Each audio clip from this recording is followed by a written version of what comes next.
from the other side of the world to tell us about it.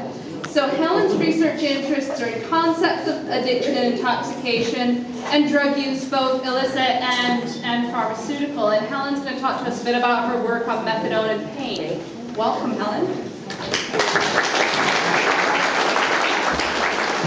Hi, everyone. I'm Helen. I feel like I'm a long way from home, and as I've already said to someone, I think it's kind of crazy that I get to stand up here and sort of talk to you about addiction and methadone, and what can I what can I tell you really? But one of the questions that has come up is about the use of methadone in pain medicine, and that's something I've been really interested in. The differences really about this substance, methadone, when it's prescribed for pain versus when it's prescribed as a treatment for addiction, and how the patient populations are understood really differently, and how the process goes differently, and the regulations are very different. The sort of experiences that you've described, I know that people with chronic pain quite rightly raise lots of issues about their difficulty in accessing treatment, but pain management clinics, for example, don't go through the sorts of things that you've described. So that's my kind of interest.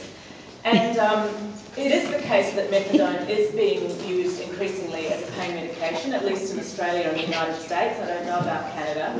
And the reasons for that is they like it because it's long-acting and it's not OxyContin, because there's so much anxiety about that producing addiction. And it's supposed to be good for nerve pain, and also it's cheap. So I think that's one of the reasons it's becoming more popular. So we're looking at the reasons why methadone as a pain treatment is treated differently from methadone as a treatment for opiate addiction.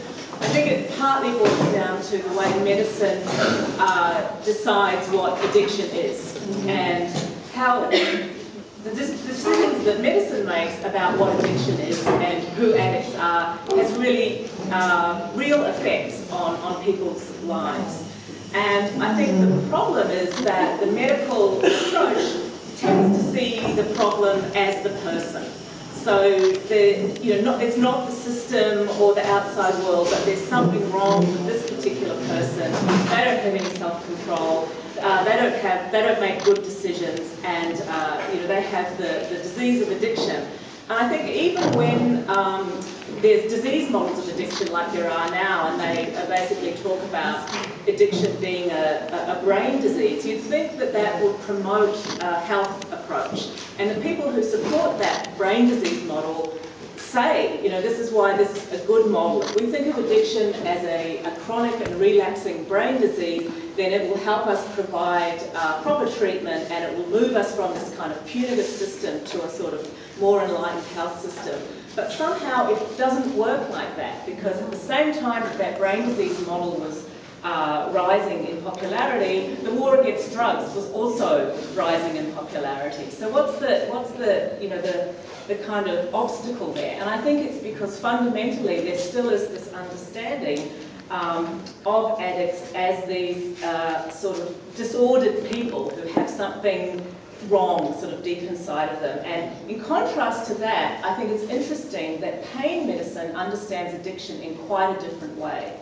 So rather than saying, the sort of model of addiction that we're generally used to is the idea that if you keep using these bad drugs, your brain will change and you will become an addict. But in the context of pain medicine, they want to say that opiates are safe and effective drugs that actually help people with chronic pain live their lives. So they don't want to see addiction as something that comes out of the drug.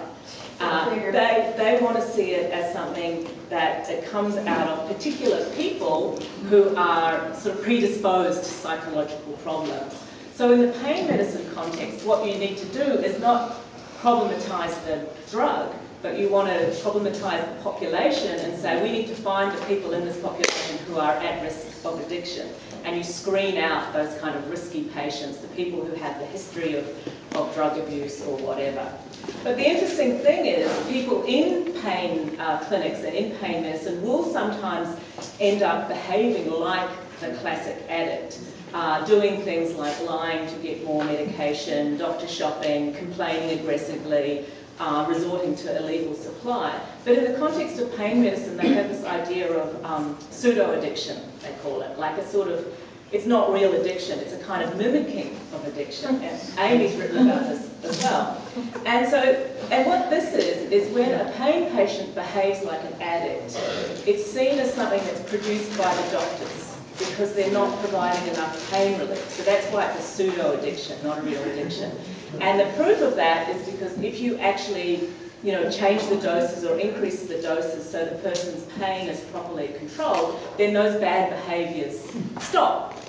And so in pain medicine they say, well, this is not addiction. This is not the kind of out of control, bad behaviour that we know addicts do all the time. This is uncharacteristic behaviour of these nice pain patients who are behaving badly because we're not treating them properly. But what I think is interesting is why is it that in the context of, say, methadone maintenance treatment, when people behave in these kinds of ways, it's not seen as a product of the system or the doctors or the treatment process. It's seen as, well, this is the way we expect addicts to act. So I'm really interested in those kinds of differences between those populations. Although one thing we do know more and more from research is that the populations actually overlap. So a lot of people on methadone maintenance do have chronic pain and severe chronic pain. So I think that the idea that they're completely separate problems is also not the case, but sort of medicine likes to separate things out and keep them in nice, tidy boxes. So anyway, I'll end there. Thank you very much for your attention. And